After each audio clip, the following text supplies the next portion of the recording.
Damos una cordial bienvenida a un nuevo episodio de La Unión Decide, el espacio donde conversamos con quienes aspiran a dirigir los destinos de nuestro país. Hoy tenemos como invitado al candidato presidencial del partido Frente Amplio, Ariel Robles. Don Ariel, es un gusto tenerlo aquí para conocer su visión y propuestas de cara al 2026. Hola, hola. Bueno, muchas gracias a ustedes por la invitación. Un saludo a todas las personas que siguen este espacio, la Unión Decide. Muchas gracias, don Leonardo, por invitarnos, por tomarnos en cuenta. Para nosotros siempre es un honor poder estar en espacios donde podamos compartir nuestra visión país, nuestra propuesta, dónde es que queremos trabajar en un gobierno. Y bueno, nada, aquí quedo a sus órdenes para poder contestar todo lo que sea posible. Don Ariel, nos gustaría que la ciudadanía lo conozca más allá de la candidatura. ¿Quién es Ariel Robles y qué fue lo que le motivó a dedicarse a la vida pública primero y aspirar a la presidencia de la República?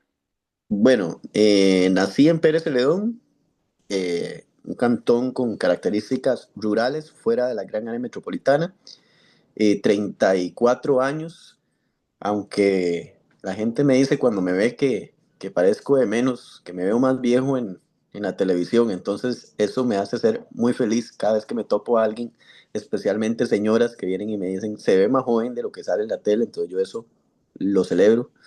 eh, Hijo de una maestra, hijo de un trabajador que mi papá trabajó primero en la caja, después renunció a la caja, migró a los Estados Unidos, como mucha gente de Pérez Celedón o Los Santos. Estuvieron trabajando allá para pagar deudas, regresó, hijo de una familia que sabe lo que es alquilar casa y que hay que moverse porque el alquiler aumentó, una familia que entiende lo que es que hay que endeudarse para poder tener una casa propia y pagar un préstamo toda la vida y que el banco suba cada vez la cuota y parece imposible terminarlo. Hijo de una familia que sabe lo que es que un muchacho, ¿verdad? Que un hermano llegara a decirle a su jefe, mira, no me está pagando horas extra, no me está pagando vacaciones y que le dijeron, entonces, hasta luego porque está reclamando mucho. Y bueno, que vengo de una familia, quiero decir con esto de las grandes mayorías de Costa Rica, que es una familia trabajadora. Hoy ocupo un cargo como diputado, pero también como candidato a presidente, y eso gracias a que existe un Estado social de derecho que me permitió ir avanzando, formándome con disciplina, con compromiso, con siendo una persona de bien. Y bueno, es entender que la política sirve para eso. Es uno de los motivos principales por los cuales pues postulamos nuestra propuesta a la candidatura presidencial. Es uno de los motivos por los que me he presentado como una candidatura presidencial. Y es a esos sectores de la sociedad costarricense a los cuales represento y quiero, ¿verdad?, representar. Entonces, ese es un poco el camino en el que nos hemos desenvuelto. Muchas veces me preguntan, y bueno, ¿y cómo es la vida pública? ¿Y qué le gusta o demás? Bueno, yo me he tenido que ir acostumbrando con el tiempo. Cualquiera pensaría que por el perfil que he tenido en algunos espacios políticos, como que estaba acostumbrado, ¿verdad? Como a ser visible, ¿verdad? Realmente no, siempre he sido una persona de una personalidad, valga la redundancia, muy tranquila, ¿verdad? Cero fiestero, cero de salir mucho, casi del trabajo. Mi vida es aburridísima, del trabajo a la casa y de la casa al trabajo. Y así ha sido toda mi vida. Entonces, a mí todos mis compañeros de colegio, de la universidad, mis amigos de años, mi familia me pasan bromeando, pero soy cero, ¿verdad? De fiestas, cero de estas cosas. Entonces, no me ha costado tanto acostumbrarme a la vida pública porque realmente no hay nada que ocultar más lo que hay. Es decir, la vida que hay es la que tengo. La Unión, al ser un cantón de alto crecimiento, también enfrenta serios desafíos en seguridad ciudadana. ¿Qué estrategia integral que vaya más allá de solo más policías propone su gobierno para devolverle la tranquilidad a nuestras familias? Bueno, nosotros hemos planteado la necesidad de recuperar el territorio. Y esto es una recuperación casi que soberana, ¿verdad? Porque hoy la operación del narcotráfico en Costa Rica, hoy la operación de los carteles del narco en nuestro país no son ya de características transnacionales, ¿verdad? Es decir, hay un vínculo del narcotráfico que está operando en Costa Rica con conexiones internacionales y vemos la recuperación del territorio, el control sobre el territorio como una necesidad prácticamente soberana, no solamente un ejercicio de seguridad, sino una recuperación del control de los espacios donde podamos vivir bien y vivir mejor. Digo esto porque nuestra propuesta central en materia de seguridad se basa en un plan de recuperación de la paz y la seguridad en el territorio. Vamos a tomar los cantones con mayores índices de violencia, ¿verdad? Cartago tiene diferentes comunidades con particularidades en las cuales los índices se han disparado, la Unión también, y esto quiere decir que nosotros tenemos que concentrarnos en la recuperación de estos territorios. Ese plan de recuperación de la seguridad, de la paz, pasa por diferentes componentes. Una primera acción es declarar de emergencia estos cantones con altos índices de violencia e inseguridad. Hay algunos que han aumentado en los últimos 3 años hasta un 100% la cantidad de homicidios. Algunos hasta, no se asusten, hasta un 200 o 300%. Eh, Hay que, con esos números, declararles en emergencia en materia, en 2 vías, de salud y de seguridad pública. ¿Por qué es importante mencionar lo de la salud pública? Porque el aparato jurídico costarricense permite que se decreten emergencias por temas de salud. Y hoy la inseguridad causa una afectación en la salud pública, ¿verdad? Vivir con miedo no es saludable, ¿verdad? Y vivir atemorizado de que cualquier cosa puede pasar no es parte de nuestra salud integral y por tanto nosotros estamos convencidos que se puede decretar una emergencia en materia de salud en estos cantones. Una vez que se decrete la emergencia, vamos a consolidar el equipo que estaría amarrado a este decreto, un equipo de alto nivel en el cual vamos a abordar una estrategia en 2 vías. Una tiene que ser el brazo de presencia policial punitivo, pero otra vía tiene que ser el brazo de características preventivas que van a un mismo nivel y con un mismo grado de importancia para poder recuperar un territorio. Voy a plantear un ejemplo, ¿verdad? Meterse en lugares, en comunidades con altos índices de violencia, en Alajuelita, ¿verdad? Por ejemplo, habría que entrar con la presencia de la fuerza pública, ¿verdad? Habría que entrar con presencia, sí, de mayor cantidad de policías, habría que tener mayor cantidad de operativos. Eso estamos convencidos de que tendría que haber un trabajo también de características interinstitucionales en las cuales OIJ, Ministerio Público, todo el mundo acompañe, pero eso es insuficiente. Para sostener y recuperar el territorio, así como entramos como policías, la primera escuela que se construya tiene que ser en estas comunidades. El primer EVAIS que se construya tiene que ser en estas comunidades. El primer programa de vivienda, porque no es coincidencia que las comunidades que hoy tienen mayores índices de violencia son las que hoy tienen la mayor cantidad de asentamientos informales, es decir, precarios, no es casualidad. Y es que la pobreza, la desigualdad, el olvido, es caldo de cultivo para que exista posibilidades de que el narcotráfico pesque en nuestra gente. Entonces nosotros creemos que en ese trabajo de alto nivel, donde se creará una comisión donde va a estar el ministerio, los encargados en materia de seguridad, pero también el de educación, también las instituciones autónomas, para poder decir, vamos a ir, sí, a recuperar el territorio, a quitárselo el narco, pero vamos a quitar la gente que está causando violencia en este momento, pero vamos a asegurar que con una presencia del Estado, con un programa de vivienda digna, con un programa de educación, con un programa para recuperar espacios públicos, con cultura y con deporte. Le tenemos que quitar los parques al narcotráfico. No puede ser posible que hoy quien está en un parque sea la persona que está vendiendo droga. Tiene que ser la presencia de actividades culturales, deportivas, donde la juventud tenga espacios para recrearse y las familias puedan ir y no sentirse incómodas. La tesis. Esto lo puede hacer el Frente Amplio, sí lo puede hacer. Lo podemos hacer porque tenemos la capacidad, pero no le debemos favores absolutamente a nadie, ¿verdad? Hoy hay gobiernos o hay gente en partidos políticos que nunca van a poder hacer esto porque el narco lo tiene metido adentro. De su plan de gobierno sobre la estrategia contra el crimen organizado, el programa enfatiza un enfoque preventivo y social para la seguridad. Sin embargo, ¿qué estrategias operativas concretas, como el fortalecimiento de la inteligencia financiera, la persecución penal especializada o la cooperación internacional, propone para desarticular de manera efectiva a las redes de crimen organizado y narcotráfico que operan en el territorio nacional? Bueno, lo primero que hay que combatir es el lavado de dinero, ¿verdad? Hay que tener mano dura contra el lavado de dinero. ¿Por qué? Porque en la cadena del narcotráfico, ¿verdad? Voy a decir como representándolo como si fuera en una cadena de graditas, ¿verdad? Así, como una escalera, ¿verdad? Quienes están en la parte de abajo son todos aquellos, el típico muchacho de 15 a 20 años, que ese es el 70-80% de los muchachos que están hoy incurriendo en sicariato, por decir algo, ¿verdad? Que mueren o que asesinan, son la cúspide, es decir, lo último de esa cadena de narcotráfico. ¿Qué hace que esto esté conectado, verdad? ¿O qué hace que esto esté funcionando? Di la cabeza, quien esté en el eslabón más arriba, y quienes están más arriba son quienes hacen plata con el narco y con las actividades ilícitas, porque toda actividad ilícita, le llámese como se llame, sicariato, venta de drogas, tráfico ilegal de licores o de personas, cualquier otra actividad que ustedes quieran imaginarse, apuestas ilegales. Todas estas actividades tienen finalmente un eje común, una puerta por la que necesitan pasar, que es legitimar esa plata y meterla, utilizarla, legalizarla en el aparato institucional, es decir, lavar dinero. ¿Qué creemos nosotros? Hay que ser contundentes contra el lavado de dinero, ¿verdad? Esa es una de las primeras cosas. Hay que frenar ese tubo, porque una vez que usted logra pescar, yo lo pongo a veces como estos términos jocosos para que se entienda, una vez que usted logra pescar a la reina del sur, ¿verdad? O al señor de los cielos, resulta que puede eh, librar, desbaratar toda la cadena. Pero si nosotros nos seguimos concentrando solo aquí abajo, ¿verdad?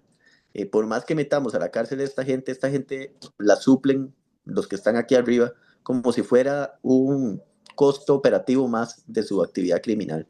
Meten a la muchacha a la cárcel y mira, es uno más del montón que mañana vamos a buscar otro para que siga su trabajo, ¿verdad? Entonces eso nosotros lo tenemos claro, hay que golpear en materia del narcotráfico, del lavado de dinero y desarticular todas las hordas del narcotráfico. Hay una iniciativa sobre el tema de capitales emergentes, es decir, ese es uno de los mecanismos que se utiliza en el mundo entero para controlar esto. Una persona que apareció con 100 millones de pesos de la nada, compró aquí, hizo acá, para allá, para acá, para acá.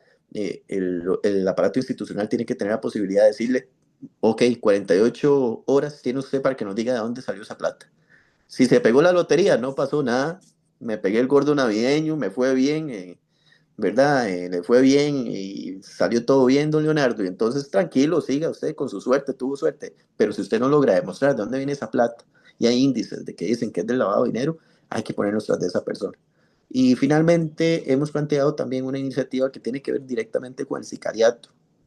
El sicariato tiene que ser entendido no solamente como el chavalo que dispara, sino como una lógica de crimen organizado en la cual está participando. Hoy hay escuelas de sicariato en Costa Rica. Hoy hay gente que vende servicios de sicariato en Costa Rica. Entonces, cada vez que se captura a una persona que está participando en actividades como el sicariato, hay que abordar toda la integralidad de ese ecosistema criminal. Hay que abordar quién es la persona que está dirigiendo todo esto y la articulación. Y para eso presentamos un proyecto de ley que está en la Asamblea Legislativa para poder ampliar ese concepto y que se contemple dentro del sicariato no solamente quien va y mata, sino también quien es el actor intelectual y quienes tienen una operatividad desde el crimen organizado como si fueran escuelas de sicariato, ¿verdad? Es una iniciativa que fue aprobada en Comisión de Seguridad recientemente y esperaríamos que desde el gobierno impulsarla para que sea ley de la República y poder sentar bases sobre el sicariato, entendiéndolo no solamente como una persona que hace algo, sino como un fenómeno social más amplio, ¿verdad? Complementando lo anterior sobre la articulación local y los recursos, ustedes plantean la participación comunitaria como un pilar de la seguridad. ¿Qué mecanismos de coordinación y asignación de recursos específicos se establecerán entre el Ministerio de Seguridad Pública, los gobiernos locales y las organizaciones comunales para implementar planes de seguridad territorial que sean sostenibles y no dependan únicamente de la voluntad política de cada municipio? Bueno, este plan que hace un momento les comentaba, de recuperación de los territorios, parte también por contemplar algo que no mencioné a las instituciones autónomas, llámesen también gobiernos locales, porque el trabajo que ejercen los gobiernos locales a nivel comunitario es muy importante. Es decir, la materia de seguridad no solamente se aborda desde la lógica macro país, sino que también tiene que tener importante énfasis en el trabajo territorial local y por eso creemos que hay que sumar a fuerzas municipales a la integración del trabajo. Pero bueno, hay mecanismos que esta propuesta que nosotros hemos basado no es que una propuesta de ocurrencias, ya se ha hecho en algunos municipios de Colombia donde se logró recuperar la seguridad. Hay municipios, ¿verdad? Por decir algo, en Bogotá, donde, por ejemplo, pasaron de ser de las ciudades más violentas del mundo a hoy ser una de las ciudades más tranquilas, con mayor paz y mayor control del mundo. Entonces, hay que tomar esos ejemplos también con criterio de realidad. Ahí hubo una articulación comunitaria importante, ¿verdad? Y esto quiero hacer énfasis en el trabajo comunitario. Todo el mundo se ha hecho común, por ejemplo, el guarda del barrio, ¿verdad? Es decir, el muchacho que tiene en el barrio como que pone una casetilla, le cobra a los vecinos para poder hacer ese trabajo de seguridad. Ese es un recurso que tiene que ser dado a nivel de presencia y orientación del aparato institucional. ¿Por qué? Porque si existe coordinación institucional con ese esfuerzo comunal, vamos a tener la posibilidad de generar réditos, de poder avanzar más en materia de cómo lograr, por ejemplo, que el trabajo del chaval o del barrio que le pagaron para que brinde como trabajo de guachi, ¿verdad? Revisando que todo esté bien, pero que ese trabajo que está haciendo esté respaldado por una lógica de una política comunitaria, institucional para la seguridad, puede generar muchísimos réditos. Nada más por citar un ejemplo, el muchacho detectó que se están robando algo, de una vez informa, ¿verdad? Porque está vinculado con un aparato de seguridad y va a haber una respuesta más inmediata a esa alerta porque sabemos de quién viene y para qué viene, ¿verdad? Ese trabajo comunitario para nosotros es prioritario, creemos que hay que enfatizarlo, y que parte de los recursos que se han venido aprobando en el presupuesto nacional para seguridad debemos destinar partidas para poder fortalecer ese trabajo operativo a nivel comunidad. Solo en el presupuesto tras anterior y en el anterior se lograron aprobar más o menos 10.000 millones de colones en recursos para seguridad. ¿Qué quiero decir con esto? Que existen recursos que se pueden utilizar y destinar para atender este trabajo. ¿Qué ha pasado? No se ejecuta esa plata, ¿verdad? Simplemente el Ministerio de Hacienda dice, no la voy a invertir, y no lo hace, no la pasa la plata. Entonces los 10.000 millones de colones quedan ahí acumulados para que se genere lo que se conoce como finalmente el superávit primario, que es lo que el gobierno ha planteado como un gran logro, ¿verdad? Es decir, tengo plata que no me sobra más plata de la que gasto y que por eso ha tenido premios internacionales. El problema es que le sobra plata que usted necesitaba para atender seguridad o atender educación o tener salud. Entonces, ¿qué sentido tiene que usted se sienta muy orgulloso porque se ahorró un poco de plata si al final de cuentas usted ocupaba esa plata para que su hijo estudiara, para que tener la seguridad de la casa o para tener que pagar las medicinas, ¿verdad? Entonces es como que en nuestra orden de prioridades creemos que esos recursos que fueron aprobados en la Asamblea Legislativa sí deben destinarse para atender el fin del cual fueron orientados. Hablemos de movilidad. La ampliación de la ruta Florencio del Castillo y la implementación del servicio de tren son una necesidad diaria para miles de pilaricos. ¿Cómo garantizará desde la presidencia o desde la Asamblea Legislativa con sus diputados que estos proyectos no se sigan postergando y cuenten con un financiamiento oportuno? Ambos son prioridades, ¿verdad? ¿Por qué? Porque, bueno, lo primero que voy a decir es que soy, mm, ¿cómo lo podría plantear? Soy uno de los damnificados por la ausencia de esa ruta, ¿verdad? Porque cuando muchas veces he venido de Pérez Celedón, me toca pegarme en esas presas, ¿verdad? Y también me conozco la salida por los cerros, ¿verdad? Subiendo y saliendo a Río Azul. Entonces, es decir, me conozco esos caminos y realmente es sorprendente que una obra de este nivel haya tenido tanto tiempo, ¿verdad? Y retraso. Es una cosa interminable. De hecho, que lo digo como usuario, ¿verdad? Más que como político, candidato a algo. Mira, pasar por ahí y uno ver que la carretera la terminaron ayer, pero que hay deficiencias en esa carretera, es realmente sorprendente, ¿verdad? Es decir, los estudios que van a venir de la nave sobre esa carretera eh, van a ser motivo de, yo creo que, de escándalo nuevamente, porque es evidente, sin tener mucho conocimiento en la materia, que cualquier persona puede identificar cómo es que esto se inauguró, o se abrió, o se está operando ya, y es claro y evidente que ya existen deficiencias en esa obra. Entonces, lo primero que creemos que esas son rutas prioritarias para el país. Miren, la ruta no puede ser que una ruta de tanta presencia, de tanta importancia, de tanta movilidad, ¿verdad? Esté en las circunstancias que esté y para nosotros es una prioridad. Lo mismo con el tema del tren, es decir, eh, no es posible que no tengamos una alternativa para Cartago en este tiempo y que la lógica sea mandar todo el mundo a pasar durante el día 3, 4 horas en una presa, si le va bien, y prácticamente generando una costumbre en eso, cuando se podría habilitar un servicio de tren y se podrían habilitar mejores horarios para que la gente pueda encontrar el servicio. Yo estuve hace un mes en Cartago Centro, ¿verdad? Y estábamos alrededor del tren y mucha gente lo que me decía es, con solo que existan más horarios, habría un mejor servicio y por tanto la gente podríamos dejar de usar menos el carro porque el tren no sirve. Y los costos nos podrían ser funcionales para también reducir costos y que tenga más sentido viajar en el tren. Entonces, ambos temas son de características prioritarias para nosotros. Y lo otro es que hemos tenido una experiencia ya en la Asamblea Legislativa de cómo construir diálogos, ¿verdad? Es decir, el Frente Amplio es una fracción en este momento más grande de cuando iniciamos, ¿verdad? Porque cuando iniciamos éramos las dos fracciones más pequeñas. Frente Amplio y Partido Liberal Progresista. El frente, como los otros partidos empezaron a pelearse entre ellos y se fueron segregando y segregando, nosotros nos fuimos haciendo cada vez más grandes, ¿verdad? Y entonces yo siempre digo que somos una fracción en franco crecimiento ahí en la Asamblea Legislativa, porque aparte coincidimos con las luchas de mucha gente que se declaró independiente y que coincidimos y entonces trabajamos en conjunto varios temas. La única vía para tomar acuerdos políticos que cambien la realidad del país es el diálogo. No son los gritos, no son las amenazas, no es la matonería, no son los egos, ¿verdad? Yo sé lo que es, por ejemplo, decir, este proyecto que tengo aquí, que es un proyecto importante, lo voy a dejar que se muera, que no avance, porque sé que tiene más posibilidades que avance el proyecto tal, que es igual que lo presentó el diputado tal, porque puede jalar más votos de su fracción. Es decir, hacer política sin ego, eso es algo que tenemos que hacer siempre y tenemos claro ese diálogo.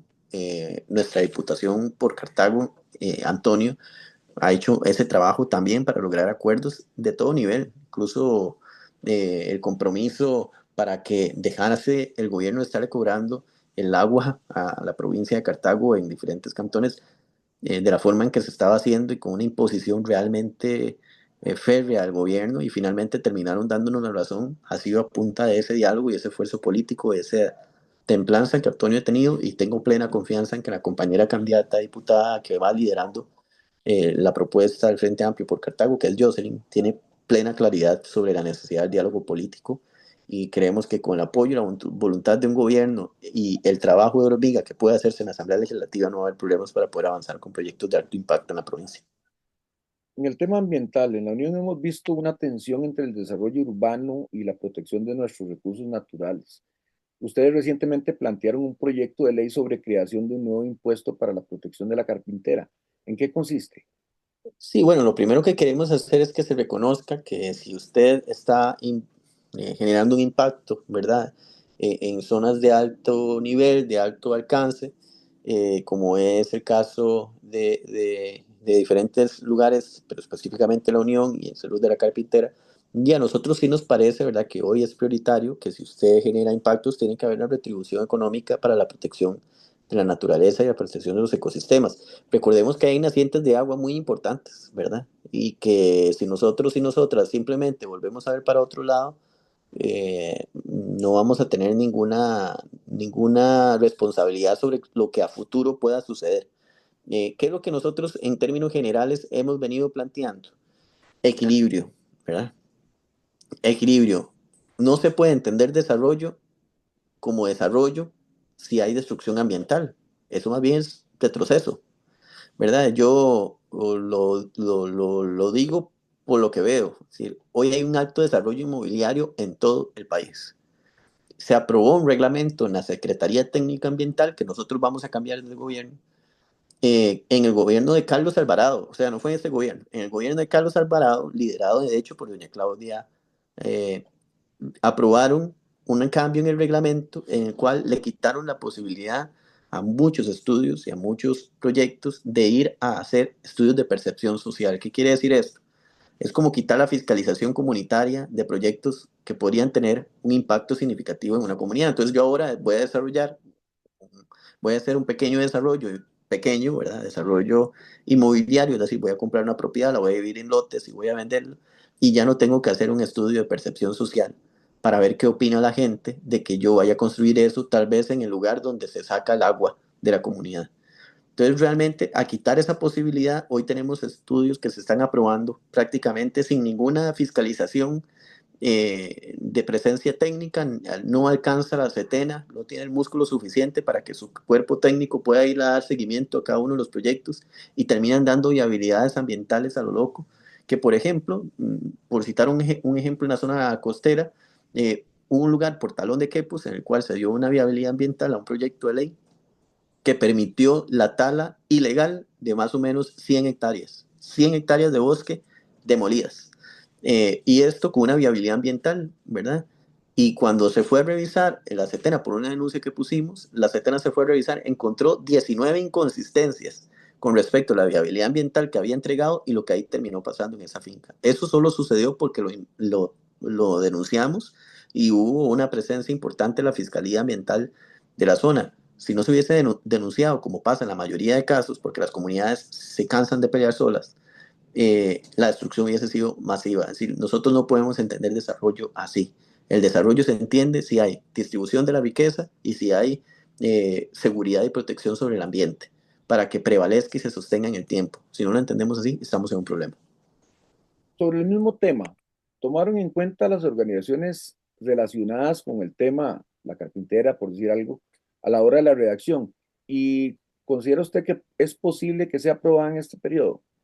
Sí, bueno, lo primero es que sí se tomó en cuenta organizaciones sociales que participaron. De hecho, ese proyecto fue presentado en conjunto con diferentes organizaciones sociales, nuevamente liderado por Antonio, que es el compañero diputado de la región, y con una actividad importante de Jocelyn, que es nuestra candidata a diputada jefa de despacho de Antonio. Se tomaron en cuenta diferentes organizaciones y eso le da más legitimidad para que pueda ser abordado. Pero quiero decir algo importante, ahora que usted preguntaba, don Leonardo, sobre si esto significa que se va a hacer o va a poder ser aprobado en esta legislación. Bueno, yo creo que va a ser difícil porque ya escuché a diputados también de Cartago diciendo que, no, nuevos impuestos no, ¿verdad? Y entonces quieren llevar toda la lógica de los impuestos, ¿verdad? Así como toda la concentración de impuestos. Entonces, estamos contra reloj para que pueda ser aprobado. Sin embargo, van a quedar más o menos 3 meses después de que terminen estas sesiones ordinarias en los cuales hay que meter el pie en el acelerador para que el proyecto quede lo más avanzado posible. Ojalá que se logre ser ley de la República. No debería haber tanto pero, porque todo el mundo debería tener plena seguridad sobre la necesidad de que un cantón como la Unión se proteja los cerros y que se proteja la posibilidad, repito, de que siga manteniéndose un equilibrio ecosistémico en el cual el agua, que es un factor elemental, se proteja y se resguarde. ¿Qué acciones específicas promoverá para proteger áreas de alto valor ecológico, como los cerros de la Carpintera y la cuenca del río Tiribí, Bueno, combatiendo también las construcciones ilegales? bueno, lo primero que quiero decir es que ya cuando usted le pregunte esto a cualquier candidato presidencial, don Leonardo, todos le van a contestar lo mismo, ¿verdad? Vamos a hacer esto, vamos a hacer aquello, vamos a... lo que yo le puedo decir es por acciones, lo que hemos hecho, ¿verdad? Nosotros denunciamos un caso, por ejemplo, como el de Gandoca Manzanillo, para que no se volaran los bosques de Gandoca Manzanillo, de diferentes lugares importantes del refugio de vida silvestre, uno de los lugares más bonitos del mundo, por su riqueza ecosistémica, y que se los volara un vecino del presidente de la República. Fue por esas denuncias que no siguieron haciéndolo, pero ya con una afectación clara al ecosistema. Entonces, si hay un partido con la legitimidad para decir que vamos a intervenir para poder proteger las regiones, las zonas, es el Frente Amplio. Y si hay alguien que puede decir que lo vamos a hacer, soy yo. Lo he demostrado con el tiempo de que nosotros sí creemos en un resguardo importante en materia ambiental, especialmente de zonas que son altamente frágiles y que no van a volver, ¿verdad? Es decir, el daño que usted puede hacer a la carpintera no va a volver a recuperarse en mucho, mucho tiempo. Y en cuestión de corto plazo, la discusión en el mundo va a ser sobre justamente, por ejemplo, los lugares que tienen agua, los lugares que tienen ecosistemas protegidos. Esa va a ser la discusión. Y nosotros no podemos permitir quedar descolados de esa crisis, ¿verdad?, que podría vivir el mundo en esta materia. Entonces, realmente hay un compromiso nuestro por recuperar las zonas. Hay que fortalecer el SINAC con mayor presencia técnica. No es posible que hoy parezca de criterios políticos, ¿verdad? Tienen una vara de medir para la persona humilde que puso una casita porque no le quedó de otra, y que ahí tuvo que sostenerla, a ese sí le caen rapidísimo, pero cuando se trata de una gran inversión, ¿verdad? De un proyecto que se hizo en contraposición con toda la legislación que tenemos, ahí no hacen nada. Entonces hay que despolitizar una institución tan valiosa como lo es el SINAT. Y lo otro que creemos es que debe ser una presencialidad y un acompañamiento técnico más profundo. Lo voy a repetir, hace un rato lo mencioné. Setena tiene que ser intervenido para precisar los reglamentos y que exista mayor equilibrio y mayor participación de la comunidad en el entendimiento de qué es el desarrollo desde la protección ambiental y el desarrollo comunitario. ¿Por qué lo digo así de claro? Porque la comunidad muchas veces también tiene una voz en todo este tipo de actividades o cosas que están sucediendo y a veces la misma comunidad entiende como que instituciones en materia de protección ambiental son como enemigas, ¿verdad? De ellos. Y creo que más bien deberíamos buscar un empate participativo en que la comunidad esté trabajando de la mano con las instituciones que protegen el ambiente para poder hacer un trabajo más profundo en la fiscalización ambiental. Un tema que combina ambos aspectos es el turismo ambiental, comunal. En Cartago tenemos riquezas naturales enormes, desde el Tapantí hasta el volcán Irazú, desde la Carpintera hasta Guayabo. ¿Cómo impulsaría un modelo de turismo sostenible que beneficie económicamente a las comunidades de la Unión y otros cantones sin dañar el ambiente? Bueno, nuestra prioridad va a ser el turismo rural comunitario, ¿verdad? Ya lo hemos dicho y lo vamos a replantear. Nosotros defendimos, por ejemplo, una iniciativa para que en la Junta del Instituto Costarricense de Turismo se reservara una silla para todas las organizaciones, empresas que tienen trabajo que están relacionadas, pequeñas y medianas empresas que trabajan justamente en turismo rural y comunitario. Obviamente fue frenado este proyecto a capa y espada por sectores del turismo más de características de lujo, ¿verdad? La riqueza se distribuye mejor y de forma más eficiente cuando existen proyectos de turismo rural comunitario.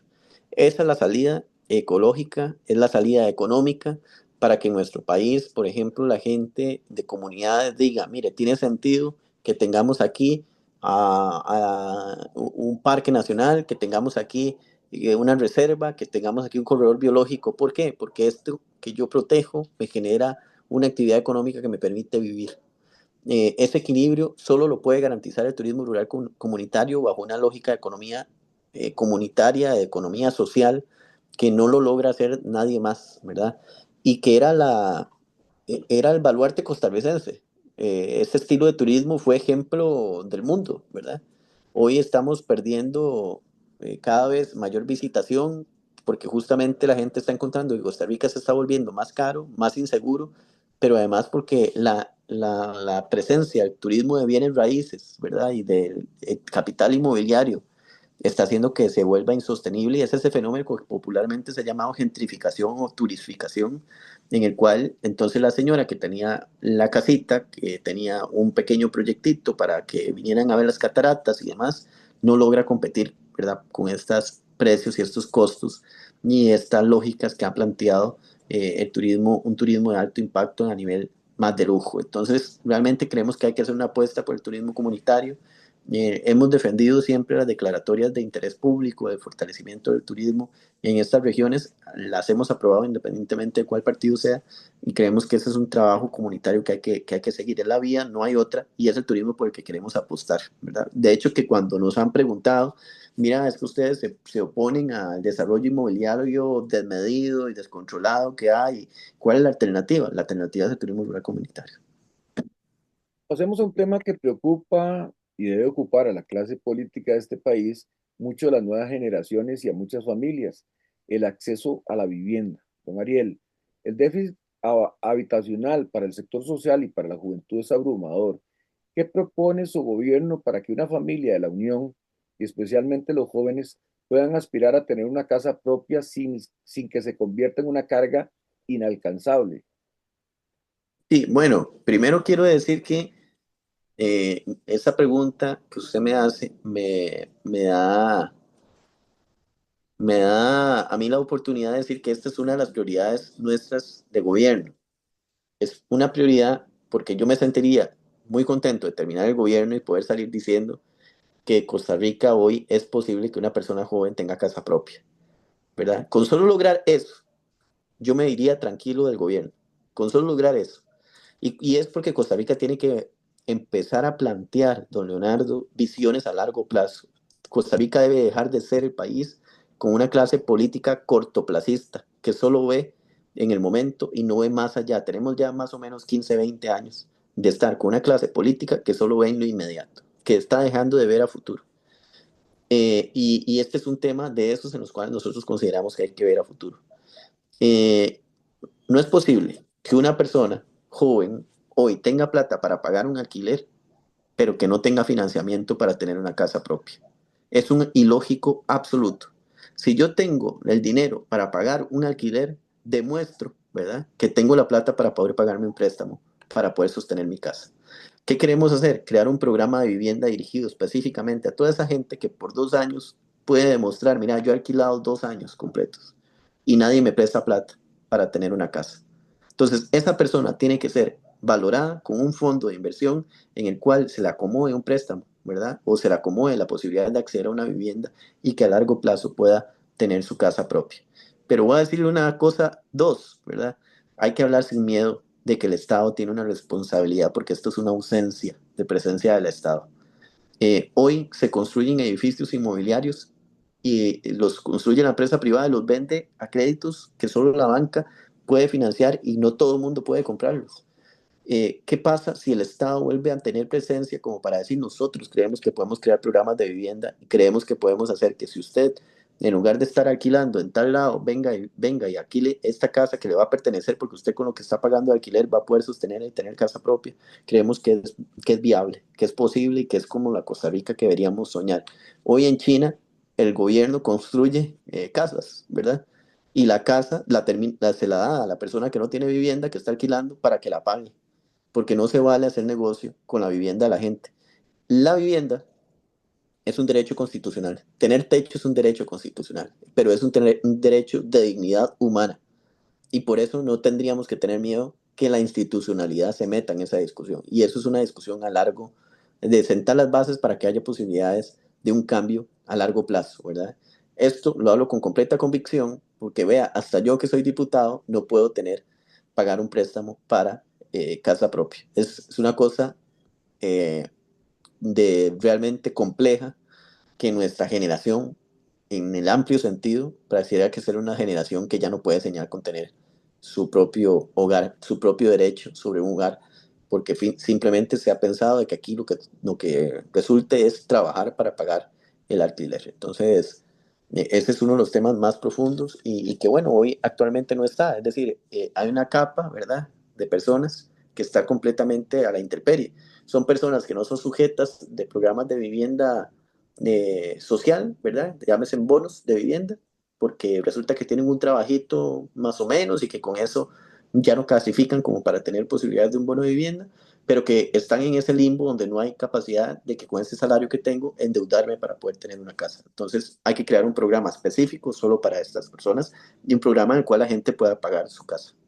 También, también en el ámbito social, ¿cuáles son sus propuestas específicas para fortalecer los sistemas de apoyo y protección a los adultos mayores y las personas con discapacidad, garantizando su inclusión y bienestar en nuestra sociedad? Bueno, lo primero es que hay que recuperar el CONAPDIS. El CONAPDIS está completamente desarticulado en materia de personas con discapacidad y también el CONAPAN, porque ambas instituciones fueron altamente politizadas, ¿verdad? Hoy no funcionan. Ahí se metió cualquier gente que no tiene conocimiento técnico.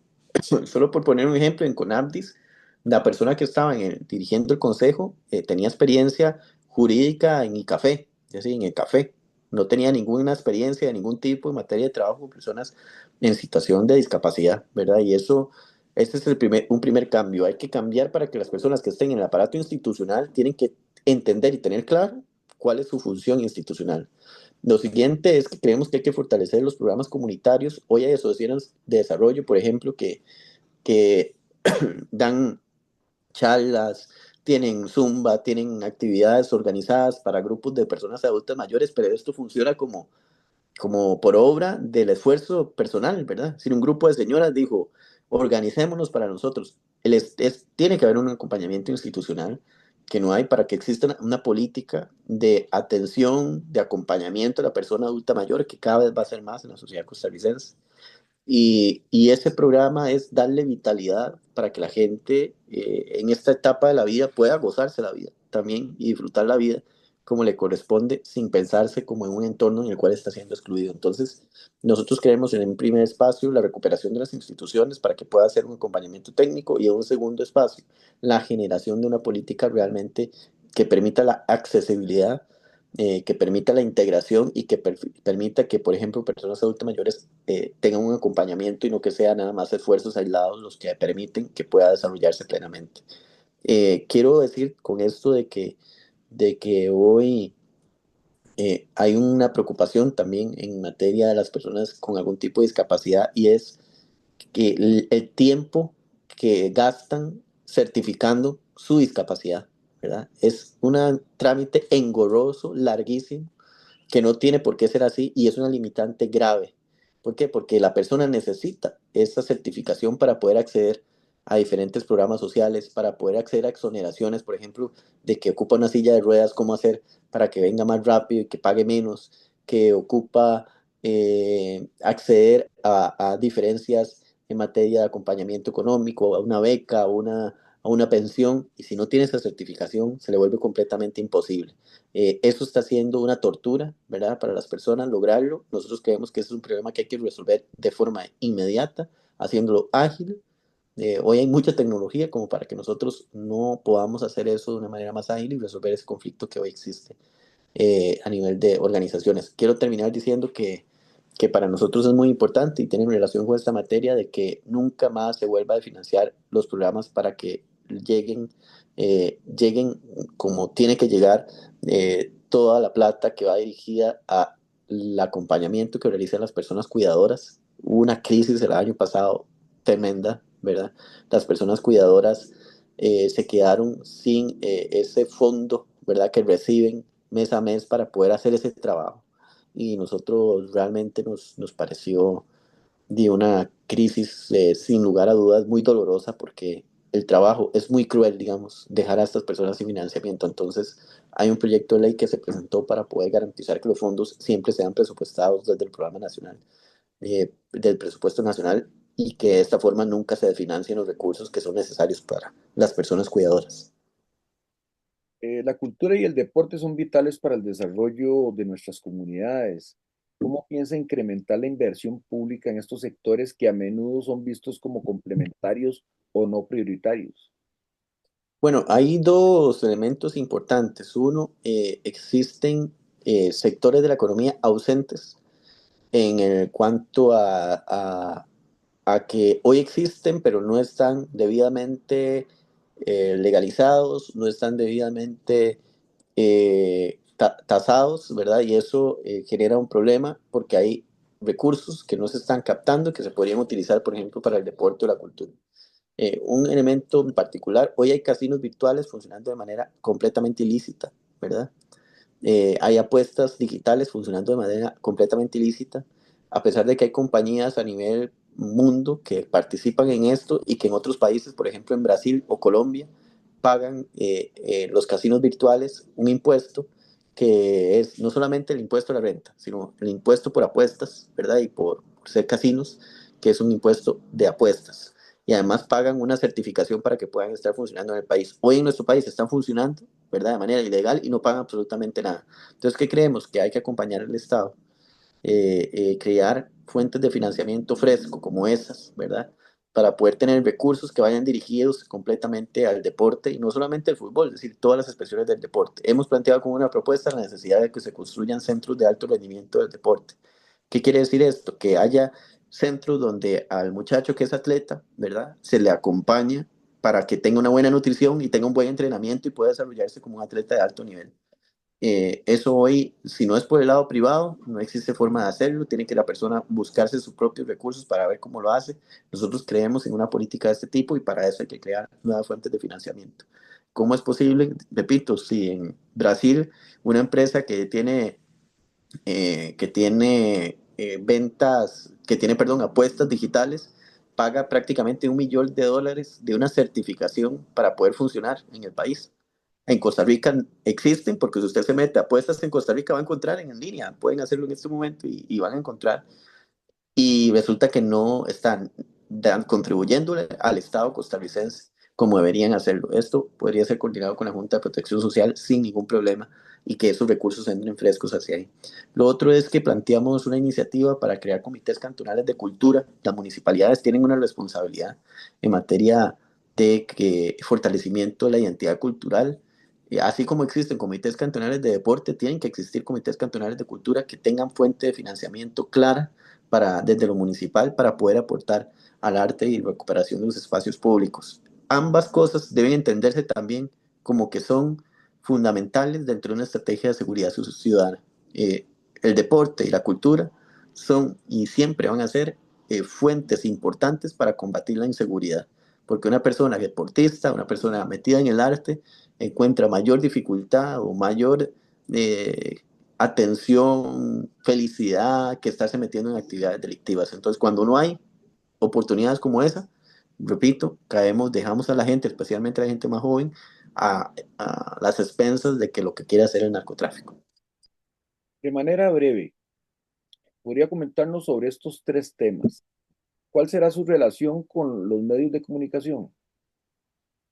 Respeto absoluto, respeto absoluto. Nunca en nuestro gobierno, nunca, nunca, nunca vamos a fomentar una subasta en la cual solo se beneficien a los grandes medios de comunicación y se golpee a los pequeños medios de comunicación de nuestro país. No puede ser que un medio de comunicación, porque tenga un criterio diferente, reciba persecución del Estado, ¿verdad? Es más, eso es lamentable, eso es preocupante y eso hay que denunciarlo. Nosotros nos opusimos a ese tipo de actividades y nos seguimos oponiendo. Y esto, pues lo digo como con tranquilidad, es decir, cuando el gobierno cerró Parque Viva para afectar, por ejemplo, a uno de los grandes medios de comunicación de este país, que es el Grupo Nación, yo lo critiqué y salí a decir que no estaba de acuerdo, ¿verdad?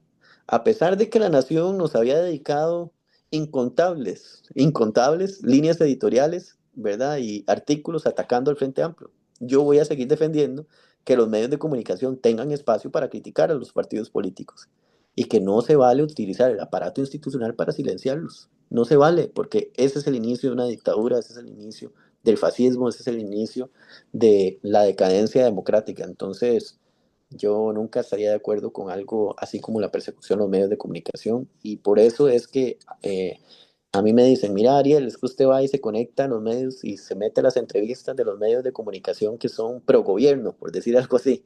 Y yo digo, ya y sí, porque todos los medios tienen una posición, pueden ser pro gobierno, en contra del gobierno, todo el mundo tiene una línea editorial diferente y eso no está mal, eso está bien, es parte de la dinámica de vivir en una sociedad democrática. Y bueno, en Estados Unidos todo el mundo sabe que Fox es republicano y que CNN es demócrata. Todo el mundo sabe, esas son sus líneas editoriales de toda la vida y eso no está mal, ¿verdad? Lo que hay que hacer es respetarlo, ¿verdad? Y eso es nuestro compromiso, respetar la posición que tiene cada medio de comunicación independientemente de su línea editorial y que si sea pequeño, grande, regional o nacional. Pensiones de lujo. En contra de las pensiones de lujo, pero en contra con hechos, ¿verdad? Hoy las pensiones de lujo tienen que devolverle alrededor de un 50% al Estado mediante un impuesto que se llamó el impuesto solidario, gracias a un esfuerzo del Frente Amplio, ¿verdad? Es decir, una persona que hoy recibe, por poner un ejemplo, 10 millones de una pensión de lujo, tiene que agarrar 5 millones y devolvérselo al Estado porque el Frente Amplio logró meterle un impuesto, que es un impuesto solidario, que es lo que permitía nuestra Constitución hacer, y que sin habladuría, sin populismo, sin decir tonteras, porque es una cosa indecente, pensiones altísimas. Cuando la gente no tiene pensiones, lo que hicimos fue encontrar el mecanismo constitucional para poder hacer que la gente le devuelva esa plata al Estado costarricense. Legalización del uso de cannabis recreativa. Estoy de acuerdo, estoy de acuerdo. El concepto que nos gusta utilizar es legalización de la cannabis para uso adulto, porque el uso de la cannabis no es es una droga, no es un recreo, ¿verdad? No es una cosa de emoción o que tiene implicaciones a la familia, ¿verdad? Entonces creamos una legalización, primero porque hay que quitarle ese negocio al narcotráfico, porque hay países que hoy generan recursos importantes a partir de legalizar la cannabis. Es innegable que ya el consumo existe, o sea, vaya, camine por una calle en una ciudad o ya ni en la ciudad, en cualquier lado de Costa Rica y se va a encontrar que usted puede decir que es ilegal, pero que puede ser ilegal en la ley, pero en la sociedad está sucediendo, está pasando y está sucediendo sin el control, ¿verdad? Que podríamos tener desde la institucionalidad y sin generar los recursos que podríamos generar de ahí. Solo en Uruguay se han generado alrededor de 3 millones de dólares limpios, que esos 3 millones de dólares los están utilizando para poder hacer cosas. Hoy, con 3 millones de dólares, nosotros podríamos construir escuelas, ¿verdad? Y dejarle ese negocio al narco me parece que es un ilógico sin sentido en este momento. Es por eso que países que fomentaron la prohibición del consumo de cannabis hoy están echando para atrás. Por ejemplo, los Estados Unidos. La desconfianza en la clase política es alta. ¿Cómo garantizará una gestión pública transparente y libre de corruptela en todos los niveles de su eventual gobierno? En 21 años tiene el Frente Amplio y de existencia y sabe cuántos casos de corrupción ha tenido en su vida política y ocupar cargos públicos. Cero, ninguno. Y esto es porque siempre hemos tenido una intolerancia a los actos de corrupción. Llame el acto de corrupción que usted quiera, métase en internet y pone ahí trocha fronteriza y va a encontrar que algún diputado del Frente Amplio intervino en ese momento denunciando esos actos de corrupción. Y bueno, eso es algo que del gobierno vamos a tener con completo compromiso, ¿verdad? Nunca la protección para ningún acto de corrupción, porque sabemos que es justamente la corrupción la que legitima el enojo popular de la gente con que yo comparto. Yo me metí en política molesto por los actos de corrupción que habían tenido este país y que sigue teniendo, ¿verdad? Antes nos robaban los demócratas, hoy nos roban los autoritarios, pero todos ladrones, ¿verdad? Siempre han robado. Entonces, esa práctica no puede seguirse dando a nivel de la vida política y hay que recuperar esa expectativa de la gente, esa esperanza de la gente. Don Ariel, hemos llegado al final de esta entrevista. Como mensaje de cierre, ¿qué le dice a los vecinos de la Unión que hoy nos escuchan y que están evaluando su voto para las elecciones de este año? Ujú. Bueno, de primero decirles que no se van a encontrar candidato o partido político en este momento que usted diga que me gusta todo, perfecto y que qué lindo y lo tire para arriba. No, pero esto no se trata de me gusta todo, se trata de quién puede hacer las cosas. Y hoy quien puede resolver la situación política en la que estamos es el partido al cual hoy represento, hoy la candidatura presidencial que puede resolver los problemas que está enfrentando el país porque no tenemos por qué seguir como estamos, pero tampoco tenemos por qué volver al pasado. Hay que plantearse la posibilidad de que gobierne gente que se parezca a nosotros, gente que sepa lo que es alquilar una casa, gente que sepa lo que es pagar un préstamo, gente que sepa lo que es tener un salario congelado, gente que sepa lo que es haber estudiado en un colegio que no tenía infraestructura educativa. Yo hace 20 años estaba en un colegio que recibía en latas en un salón comunal clases. Y hoy pasaron 20 años y siguen existiendo colegios que están en latas. No puede ser que sigamos estancados en esa realidad. Y resulta que la única propuesta que tiene esa claridad de venir de ese mundo, de esa realidad país, de gente que venimos desde una realidad completamente diferente, es nuestra propuesta política. Y es por eso que les estamos pidiendo su apoyo, que nos vote y que nos dé el acompañamiento para poder llegar a casa presidencial y gobernar para estos sectores de la población de los que venimos, no para el 1% de los ricos más ricos que terminan financiando las campañas de Laura, de Claudia, de Álvaro y de todos los candidatos que ahí están siempre queriendo llevarse otra vez agua a sus molinos para seguir gobernando. Si queremos gobernar para la gente, para el restante 99%, hay que poner a alguien que venga de ese 99%. Agradecemos profundamente su tiempo y sus respuestas en este espacio. Le deseamos el mayor de los éxitos en esta recta final de campaña. A nuestra audiencia de la Unión Decide, la democracia se construye con información. Sigan atentos a las propuestas, exijan compromisos claros y ejerzan su voto con responsabilidad. Pueden seguir toda la información local en nuestra página web y redes sociales del periódico Crónicas de la Unión. Muchas gracias por sintonizarnos y que tengan una excelente tarde. Hasta luego.